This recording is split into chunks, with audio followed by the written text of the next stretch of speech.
beginning. Everyone's spirits started rising again. Let's swim toward the island. They fought their way and fought their way. They didn't find out until later, but they were fighting a current all night long. Right. For hours they fought, trying to get to the island. About the time they thought they were making progress, it kept pulling them back and pulling them back. Finally, around 1 o'clock, Herb said, "How about if I break away and head to the shore to get help?" He was such a good swimmer that they thought surely he could make it if he wasn't tied down to them. "Oh, yeah, okay, yes, get us help. Please, go to the island." After he was gone, poor Bob struggled, pulling the life preserver alone. Brother Bowman, who was holding the baby out of the water, looked over at Teresa and said, "Teresa, Daddy is so proud of you. You've been such a big girl and helped so much." Teresa said, "Well, I'm just trying to help everybody." Then she put her head back. Her mommy said, "Honey, don't go to sleep." She smiled and said, "I'm not, Mommy. I'm just looking at the stars." That was the last logical thing that she said before going into shock. Oh, wow. Sister Bowman was exhausted from holding 3 besides herself to the preserver. As she felt they could not go any farther, Sister Bowman prayed, "Oh God, I cannot do this. Would you send some waves or something to send us past this current?" And suddenly, something changed. Gentle waves started pushing them toward the shore. They were able to break the current they had been fighting all night. Brother Bowman was the first to feel the ground under his feet.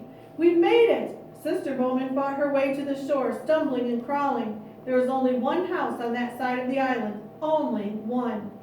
The village was on the other side of the island. Herb had made it to the house and was able to let the people know that something was wrong.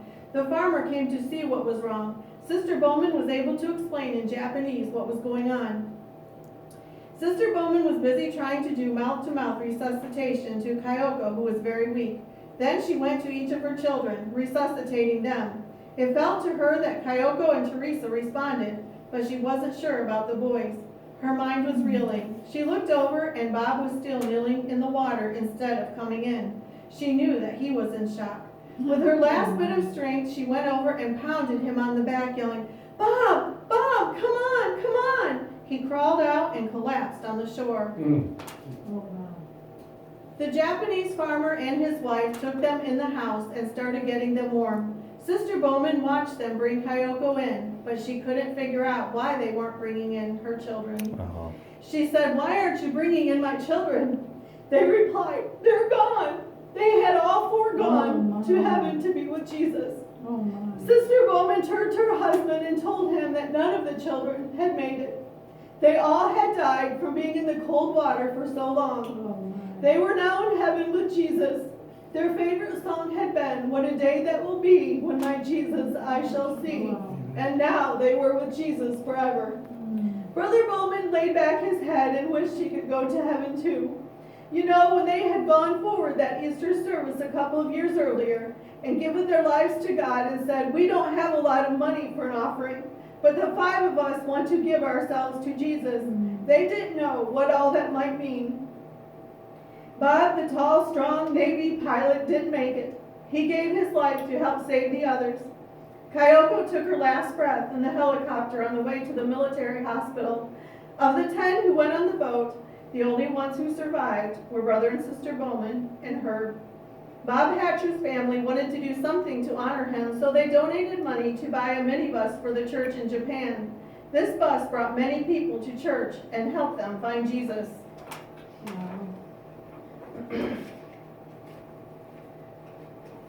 The U.S. military kindly helped them get 4 little white caskets for the children and had them sent to the United States for a funeral. Sister Bowman cried every day as she missed her children so terribly, but her husband said, "I can't cry because if I let myself start crying, I may never stop." It was so difficult to hold his emotions inside. After 3 weeks in the States, they went back to Japan.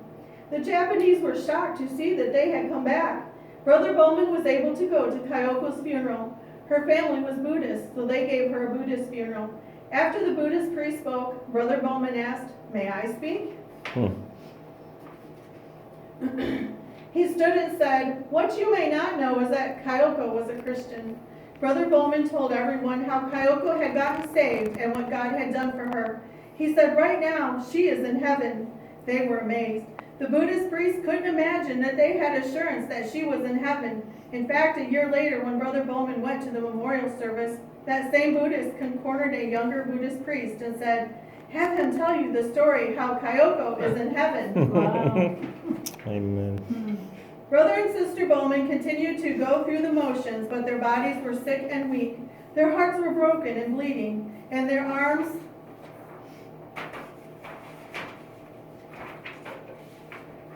literally ached to hold one of them again. A few months later, God sent them another blessing. Sister Bowman had another baby. On the 1-year anniversary to the day of the boat accident, Robert Marceau was born. They named him Robert Marceau in memory of the 2 men who gave their lives in the boat accident, trying to save everyone. And Marceau means victory in Japanese. Oh, wow. That's really good.